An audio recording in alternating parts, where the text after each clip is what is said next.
நீர் மேலாண்மையில் எந்த ஒரு புரிதலும் இல்லாத திமுக அரசின் அலட்சியத்தால் கடலூர் மாவட்டம் புவனகிரி அருகே 1000 ஏக்கர் சம்பா பயிர்கள் தண்ணீர் இன்றி பாதிக்கப்பட்டுள்ளன.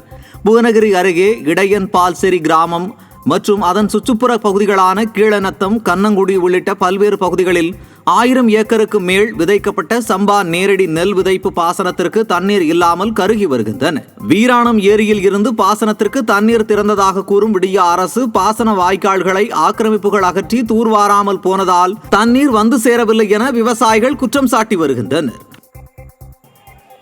தூத்துக்குடி மாவட்டம் கோவில்பட்டியில் விஸ்வகர்மா மகாஜன சங்கம் சார்பில் விஸ்வ பிரம்மா ஜெயந்தி விழா நடைபெற்றது. இவ்விழாவை முன்னிட்டு காந்தி மைதானத்தில் நடைபெற்ற ஊர்வலத்தை முன்னாள் அமைச்சரும் கோவில்பட்டி சட்டமன்ற உறுப்பினருமான கடம்பூர் ராஜு மற்றும் முன்னாள் அமைச்சர் ராஜேந்திர பாலாஜி ஆகியோர் கலந்து கொண்டு கொடி அசைத்து தொடக்கி வைத்தனர். இந்நிகழ்வில் 1000க்கும் மேற்பட்ட விஸ்வகர்மா சமூகத்தினர் கலந்து கொண்டனர்.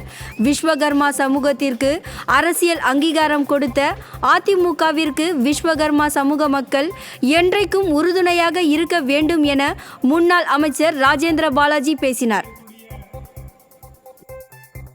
கடலூர் மாவட்டம் புவனகிரி அருகே திடீரென பெய்த மழையால் பொதுமக்கள் மகிழ்ச்சி அடைந்தனர். பின்னலூர், சேத்தியாத்தோப்பு, குறுக்குரோடு, மஞ்சக்கொள்ளை, அள்ளூர் உள்ளிட்ட பல்வேறு பகுதிகளில் திடீரென மழை பெய்தது. 1 மணி நேரத்திற்கும் மேலாக பெய்த மழையால் வெப்பம் தணிந்து குளிர்ச்சியான சூழல் நிலவியது. இதனால் பொதுமக்கள் மகிழ்ச்சியடைந்தனர். அரியலூர் மாவட்டம் உடையார்பாளையம் பகுதியில் போலீசாரை கண்டித்து பொதுமக்கள் சாலை மறியலில் ஈடுபட்டனர்.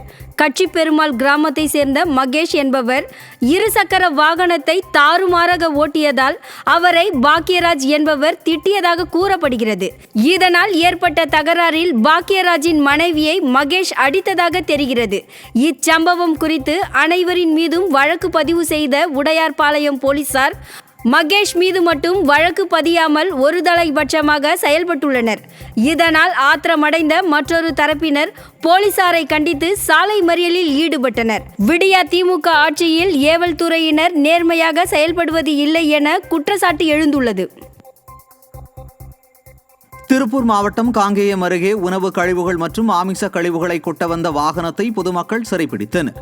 கவுண்டம்புதூர் அருகே உள்ள வெள்ளரப்பாறை பகுதியில் அவினாசிபாளையம் அருகே உள்ள தனியார் உணவகத்தில் இருந்து விலை உயர்ந்த காரில் பேரலில் அடைத்து வைத்திருந்த உணவு கழிவுகள், மாமிச கழிவுகள் மற்றும் மது பாட்டில்களை கொட்டுவதற்கு வந்த 3 உணவக ஊழியர்களை பொதுமக்கள் சிறைப்பிடித்து காவல்துறையில் ஒப்படைத்தனர்.